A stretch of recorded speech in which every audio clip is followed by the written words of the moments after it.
Como as empresas podem se adaptar rapidamente às mudanças do mercado, mantendo a criatividade e a inovação? Para se adaptar rapidamente às mudanças de mercado, as empresas precisam cultivar uma cultura de aprendizado contínuo, né, ter flexibilidade. Isso significa estar sempre atento às tendências de mercado, compreender com profundidade quais são as expectativas do seu cliente. A chave certamente é fomentar um ambiente onde a experimentação ela seja incentivada, mesmo que isso eventualmente possa implicar em alguma falha, algum risco, né? A inovação ela vem da capacidade de ver além do status quo, né, de arriscar.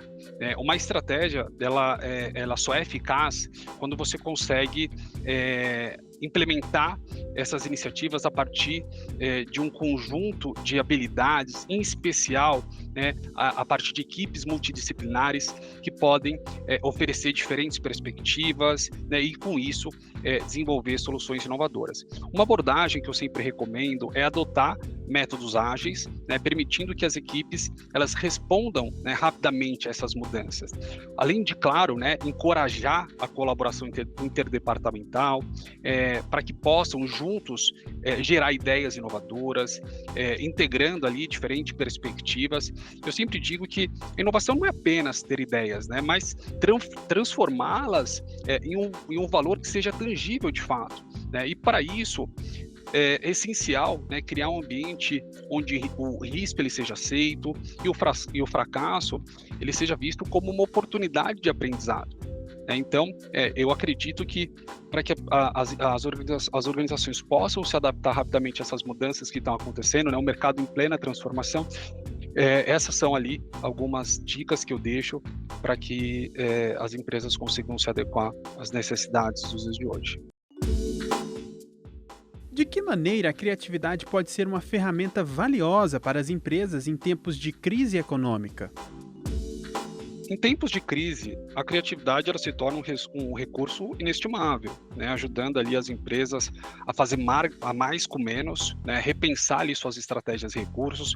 É o momento de inovar, né, inovar em produtos, serviços, modelos de negócio, né, e a criatividade ela ajuda a encontrar soluções eficientes e de baixo custo, né, transformando esses desafios de fato em oportunidades, né. Por exemplo, durante a crise, né, uma empresa ela pode ali reimaginar os seus processos operacionais, né, seus produtos, né, descobrir eventualmente novos mercados, novos nichos de atuação e também, né, melhorar a sua eficiência, né? Apesar dos desafios, né, uma crise ela sempre tem ali um potencial transformador. Então eu vejo a criatividade em tempos de crise como uma força motriz, né? Uma força motriz que impulsiona essa transformação, impulsiona a inovação e garante que a organização se mantenha competitiva. O que a gente pôde observar nas últimas crises que tivemos, como por exemplo a crise de 2018, mais recentemente a crise de 2019, nós vimos várias organizações usarem, né, a criatividade para se reinventar, né, do dia para a noite, nós vimos novos modelos de negócios surgindo, né, empresas se adequando a esse momento tão delicado. Eu sempre digo que, apesar dos pesares, né, que essas crises trouxeram, em especial a pandemia do Covid-19, a transformação digital ela é muito mais possível, né, do que se imaginava. Nós vimos ali diferentes setores, né, e ainda setores tradicionais, como por exemplo o direito, né, trabalhando de forma remota, né, audiências acontecendo de forma online, né, você viu ali restaurantes mudando o seu modelo de negócio para que pudesse oferecer um serviço, né, de delivery. Então acredito que a criatividade certamente é um recurso extremamente valioso, em especial no momento de crise. Como a tecnologia pode impulsionar a criatividade nos negócios?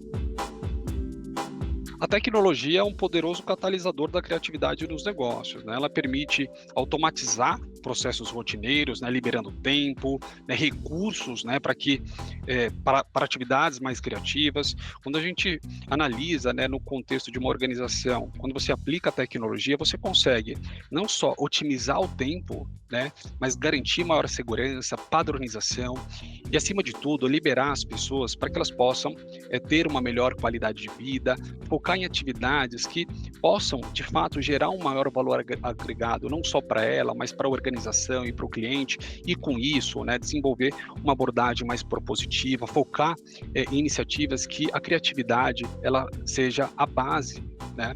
Então a tecnologia ela oferece ali novas formas e ferramentas para inovação. O que a gente tem visto mais recentemente, como o uso de inteligência artificial, Big Data, né, no Brasil, a gente percebe que há empresas, né, como por exemplo as fintechs, né, um caso recente não tão recente assim, mas o próprio Nubank foi um protagonista nesse sentido, né, utilizando a tecnologia para inovar no setor jurídico, né, oferecendo ali uma experiência para o usuário mais simplificada. Outro exemplo que a gente tem bastante recente, que nós vimos alavancar ao longo dos últimos anos, são as empresas de varejo, em especial, né, o próprio Magazine Luiza, né, que tem investido fortemente em tecnologia, né, digitalização, para que de fato ele consiga ali transformar a experiência do seu cliente. E com isso, oferecer uma experiência mais personalizada. Quando a gente olha pelo contexto da tecnologia, da análise de dados, hoje é possível você se antecipar às necessidades do seu cliente. Você desenvolver estratégias mais propositivas, algo que certamente vai diferenciar toda e qualquer organização daqui para frente. De que forma a diversidade dentro das equipes pode contribuir para um ambiente mais criativo e inovador? A diversidade nas equipes ela é fundamental, né, para a criatividade, para a inovação. Ela traz diferentes perspectivas, experiências, habilidades, o que enriquece, né, o processo criativo. Equipes diversas tendem a ser mais resilientes, adaptáveis, e certamente, em virtude dessa diversidade, dessa resiliência que foi construída ao longo do tempo, elas estarão certamente mais aptas e acostumadas a lidar com mudanças ou, eventualmente, diferentes pontos de vista. A diversidade ela não se limita apenas a gênero ou etnia, mas ela também inclui a diversidade de pensamento, a formação educacional, a experiência de vida. Empresas como Google, a IBM têm mostrado como equipes diversificadas elas podem sim, né, trazer soluções mais inovadoras, mais eficazes, uma vez que essas empresas conseguem entender diferentes pontos de vista para um problema específico ou por eventualmente o desenvolvimento de uma solução. Empresas que valorizam a diversidade, certamente elas tendem a ser mais resilientes, como falei, adaptáveis e inovadoras. Qual é o papel da educação na formação de profissionais criativos e adaptáveis às mudanças do mercado? A educação ela desempenha um papel fundamental na formação dos profissionais criativos e adaptáveis. Ela deve incentivar, né, o pensamento crítico, a resolução de problemas e, acima de tudo, a capacidade de aprender continuamente. A educação do futuro ela precisa ir além, né, do ensino tradicional, focando em habilidades como adaptabilidade, colaboração, inovação. Tem uma frase muito famosa que diz que os analfabetos do século XXI não serão aqueles que não sabem ler ou escrever, mas aqueles que não sabem aprender, desaprender e reaprender.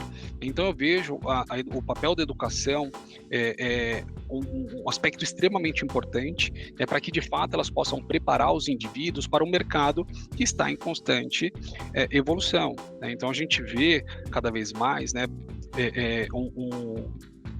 uma necessidade não só de observar, os aspectos técnicos da formação de um profissional, mas, acima de tudo, as habilidades, o que chamamos de soft skills, sendo extremamente importantes no cenário do dia de hoje. Quando a gente fala de liderança, pensamento crítico, visão analítica, essas são habilidades que, inclusive, foram apontadas aí pelo Fórum Econômico Mundial, que são algumas das habilidades essenciais para os profissionais dos dias de hoje e certamente terão um impacto ainda mais significativo nos próximos anos.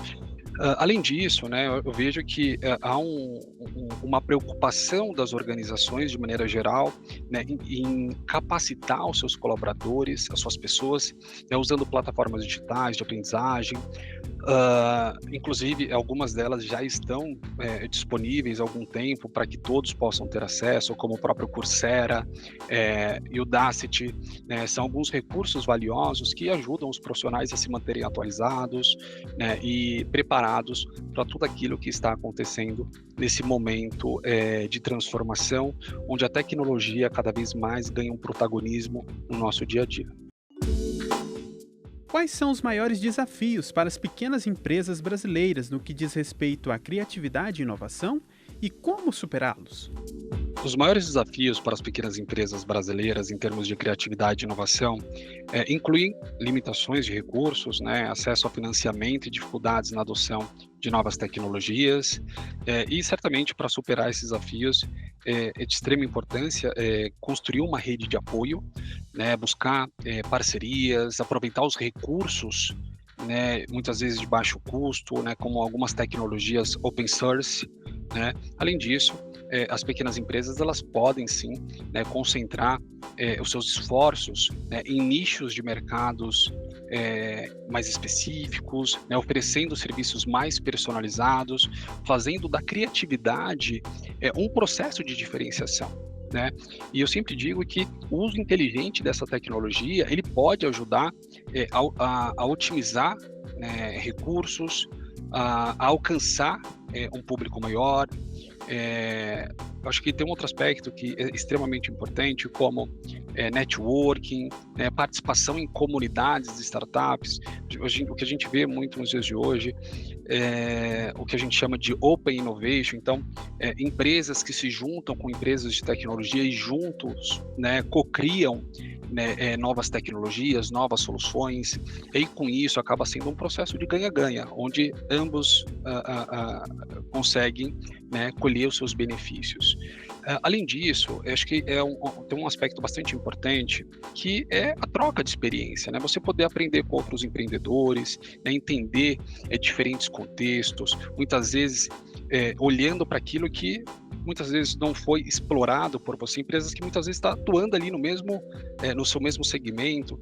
Então essa troca certamente ela agrega muito valor, né? Então tem outros aspectos também que relacionados a iniciativas governamentais, né, programas de aceleração que podem, né, fornecer ali um suporte financeiro, além de, claro, né, buscar parceiros que possam, de alguma forma, serem mentores, né, entender um pouco ali da sua realidade e, com isso, ter uma atuação, né, mais propositiva, trazendo novas perspectivas e ajudando, claro, a você, pequeno empreendedor, a superar os seus desafios, né, fazendo da criatividade e inovação uma alavanca.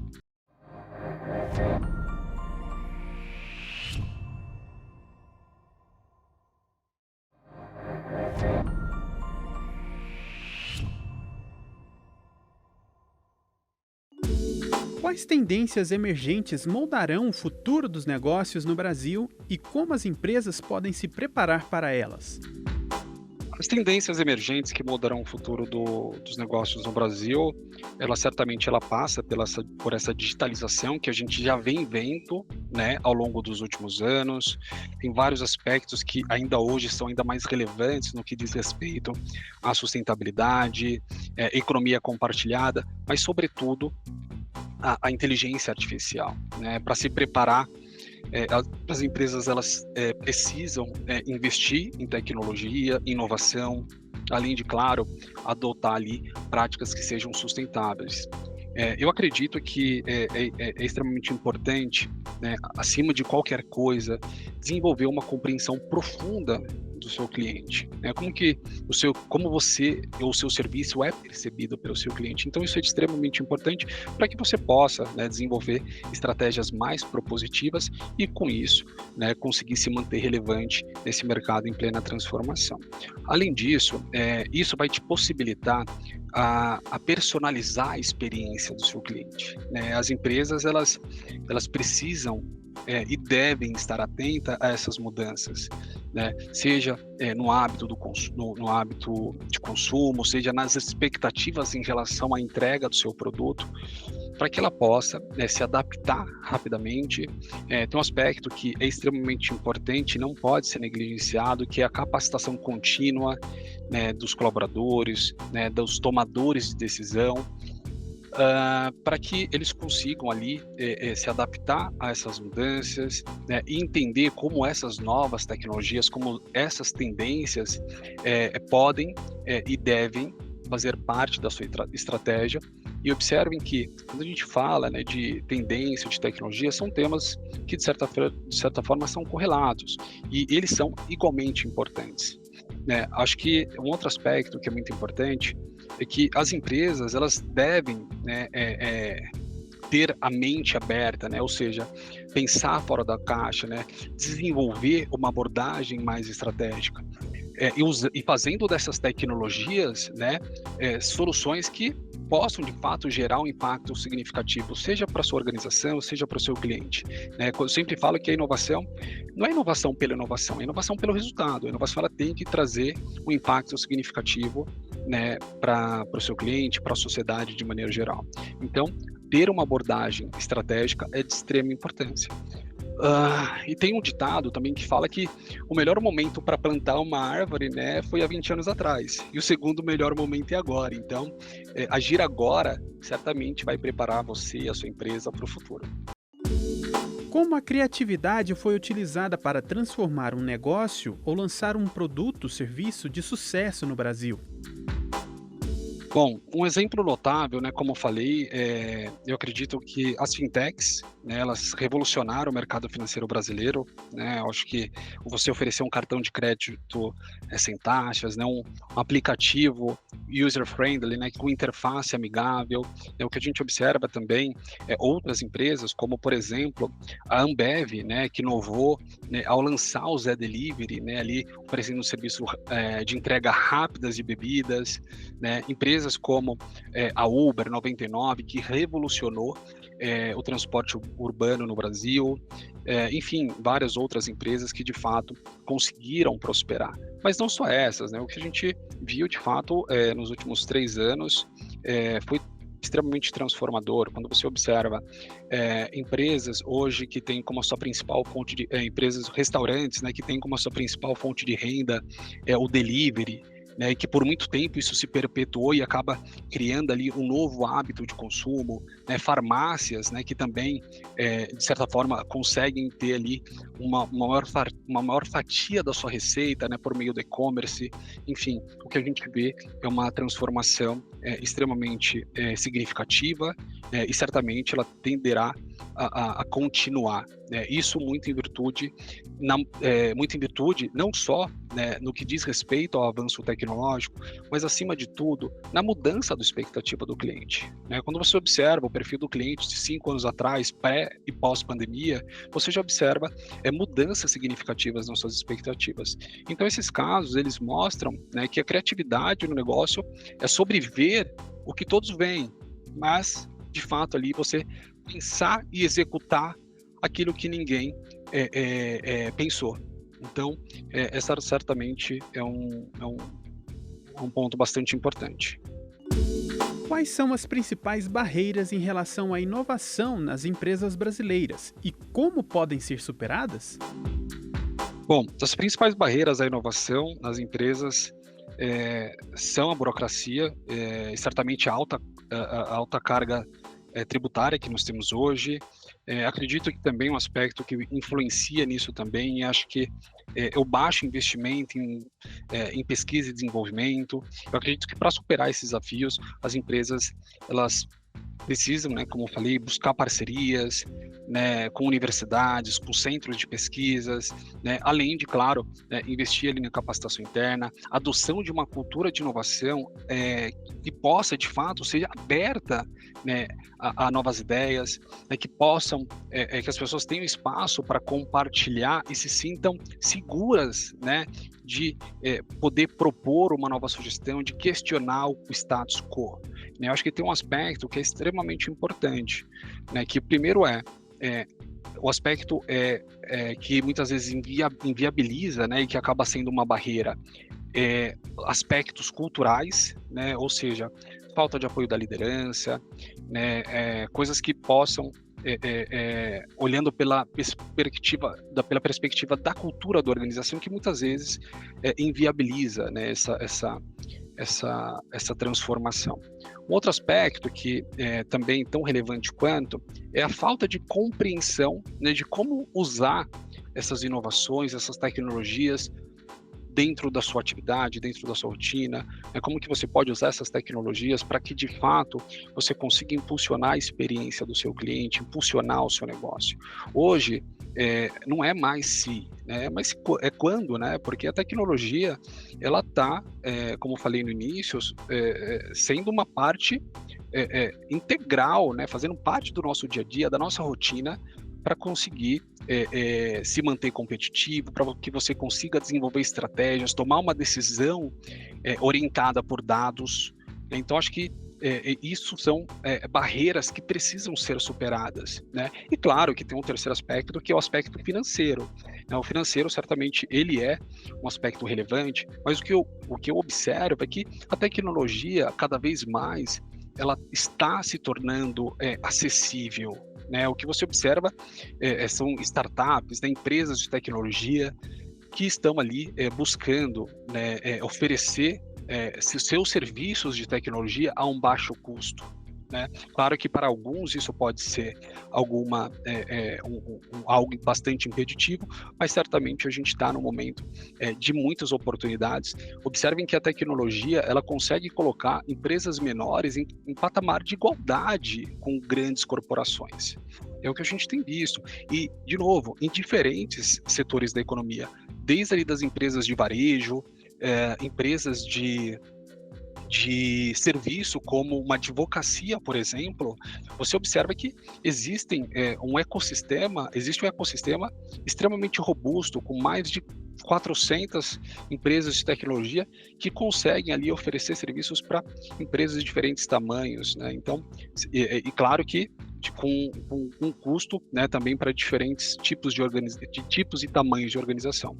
Então, acho que inovar é ver o que todos viram, né, pensar naquilo que ninguém pensou. Então, acho que encorajar uma mentalidade de inovação, onde todos os níveis da empresa façam parte, né, para que essas barreiras elas sejam superadas. Como o Brasil se compara a outros países em termos de criatividade e inovação no mercado? O Brasil ele tem um enorme potencial criativo e inovador, né, mas ainda acredito que há alguns desafios a serem superados, né, como infraestrutura tecnológica, né, investimento em pesquisa, como falei anteriormente, mas há áreas ali extremamente promissoras quando a gente olha para a tecnologia, agricultura, né, energia renovável, né, e quando a gente compara a países líderes em inovação, como Estados Unidos, alguns países da Europa, o Brasil ele ainda tem ali um processo de desenvolvimento, né? E vale destacar que esse ano, né, o Brasil ele ganhou 5 posições no índice global de inovação, né? Quando você compara com o ranking de 2022, se eu não me engano, ele ocupa a posição 49, né, entre 132 países, né, o que passa, né, hoje a ser o primeiro colocado da América Latina. Se eu não me engano, né, o ano passado o Chile ele estava à frente do Brasil, né, e esses dados eles foram divulgados pelo 10º Congresso Internacional de Inovação da Indústria. Se eu não me engano, foi em setembro desse ano. E mesmo com esse ganho, né, de posições do Brasil, né, eu acredito que está aquém, né, do potencial, né, que nós temos aqui em se desenvolver, e acredito que aquilo que a gente pode aprender, né, com as experiências de outros países é a necessidade e a importância de políticas públicas, né, que sejam favoráveis à inovação, né, investimentos significativos em educação, impulsionar cada vez mais parcerias com universidades, centros de pesquisas, empresas, né? Porque inovar ela não é só criar algo completamente novo, mas também aprender, né? Aprender com outras empresas, com outros países, e a partir disso você conseguir se adaptar, né? Então, quando eu olho para o exterior, a gente pode captar algumas dessas boas práticas, né, que falei, né? Você, de fato, ter políticas públicas, investir em educação, impulsionar, como eu falei, parcerias entre universidades, empresas, centros de pesquisas. E eu acho que esses são alguns pontos extremamente importantes, né? E quando você analisa ali os 10 países mais bem colocados, a gente está falando de Suécia, Estados Unidos, Reino Unido, Singapura, enfim, países que de fato têm se despontado, mas certamente o Brasil aqui ele tem um grande potencial para cada vez mais subir nesse ranking e quem sabe um dia liderá-lo. O que é ser uma empresa inovadora? Ser uma empresa inovadora e criativa, ela significa estar sempre em busca de novas soluções, né, abraçando o desconhecido, abraçando o risco, né, pensar fora da caixa, questionar, né, o status quo, estar disposto, né, a aprender com os erros, com as falhas. Não existe inovação sem erro, eles andam lado a lado, né? Uma empresa inovadora, ela também busca criar uma cultura onde a inovação ela é valorizada, onde os colaboradores se sentem, né, encorajados a aprender e apresentar as novas ideias. Isso inclui também, né, você desenvolver a capacidade de se adaptar rapidamente às mudanças de mercado. Então a gente fala de um dos maiores valores nos dias de hoje é a adaptabilidade, para que você consiga se manter relevante, para que você consiga prosperar num cenário em plena transformação. E eu queria deixar aqui também uma dica aqui para o pequeno empreendedor, né? Eu acho que a minha principal dica conheça, né, o seu cliente com profundidade, busque adaptar os seus produtos e serviços às suas necessidades específicas. E um outro ponto que muitas vezes é subestimado é o poder, né, das redes sociais, né, para que você possa alcançar, engajar o seu público. A gente vê que existem inúmeros casos de empresas que hoje prosperam e tiveram ali como alavanca, né, do seu negócio as redes sociais, né? Por exemplo, como eu falei, a gente falou de mais recentemente, né, sobre pequenos restaurantes que têm utilizado ali o seu Instagram para mostrar o seu menu, compartilhar histórias ali dos bastidores, né, criando ali uma conexão pessoal, né, com o seu cliente. Eu acho que outro aspecto é que, se necessário for, né, você pivotar sempre que necessário, né, você ajustar a rota faz parte do processo, né? Acho que no mundo dos negócios, a única constante que nós temos é a mudança, né? A adaptabilidade certamente é a chave, né, para a sobrevivência e o sucesso do pequeno empreendedor.